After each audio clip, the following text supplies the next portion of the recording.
Viewers, বর্তমানে Facebook গণহারে কিন্তু কন্টেন্ট মনিটাইজেশন দিল।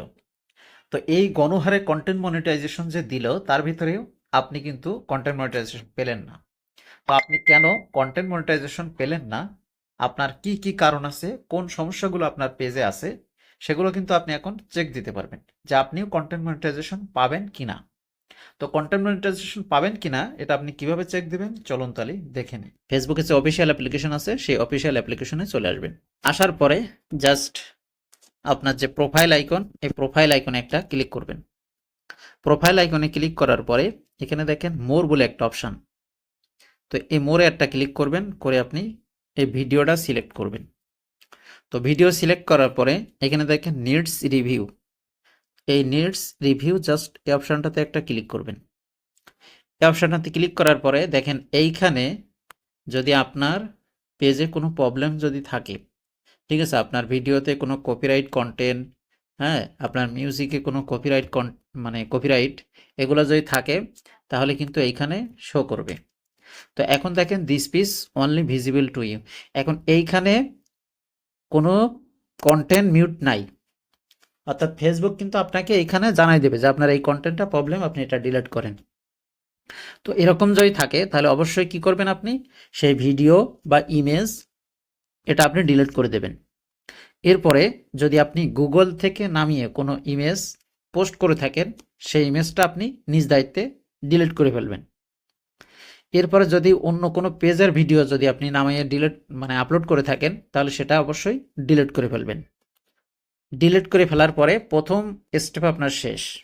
দ্বিতীয় স্টেপের জন্য আপনি আবার এই ডান সাইডে প্রোফাইল আইকনে এটা ক্লিক করবেন, করে দেখবেন এই সেটিংস থেকে আপনি নিচের দিকে চলে আসবেন, এখানে দেখেন হেল্প অ্যান্ড সাপোর্ট, জাস্ট এটাতে একটা ক্লিক করে দেবেন। এটাতে ক্লিক করে দেওয়ার পরে এখানে দেখবেন সাপোর্ট ইনবক্স, তো এই সাপোর্ট ইনবক্সে একটা ক্লিক করবেন। সাপোর্ট ইনবক্সে ক্লিক করার পরে আপনার পেজে যদি কোনো প্রবলেম থাকে তাহলে এইখানে কিন্তু শো করবে।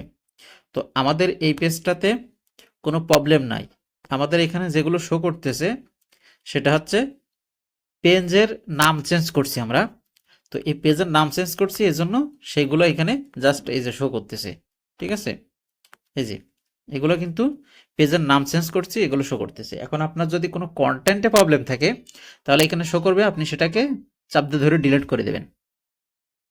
এরপর হচ্ছে আপনি যাবেন ইউর অ্যালার্টস, কোনো অ্যালার্টস আছে কিনা, দেখেন নো ভায়োলেশন, ওকে, আমাদের পেজ গুড। এরপর হচ্ছে উপরেরটাও চেক দেবেন কোনো রিপোর্ট আসছে কিনা।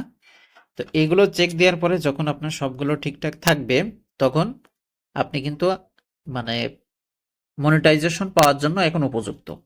তো অবশ্যই এই বিষয়গুলো চেক দেবেন, তাহলে দেখবেন আপনি নিজেই আপনি বুঝতে পারবেন যে আপনি কন্টেন্ট মনিটাইজেশন পাবেন কিনা। এই সবগুলো বিষয় যদি ঠিকঠাক থাকে তাহলে আপনি এখন একটা কাজ করবেন। একটা কাজ হচ্ছে আপনি ক্রোম ব্রাউজারে চলে আসবেন। ক্রোম ব্রাউজারে আসার পরে আপনি এইখানে জাস্ট লিখবেন কন্টেন্ট মনিটাইজেশন অ্যাপ্লিকেশন। আপনি এটা লেখার পরে একদম প্রথম এই যে দেখেন ফেসবুক কন্টেন্ট মনিটাইজেশন বেটা, এটাতে ক্লিক করবেন।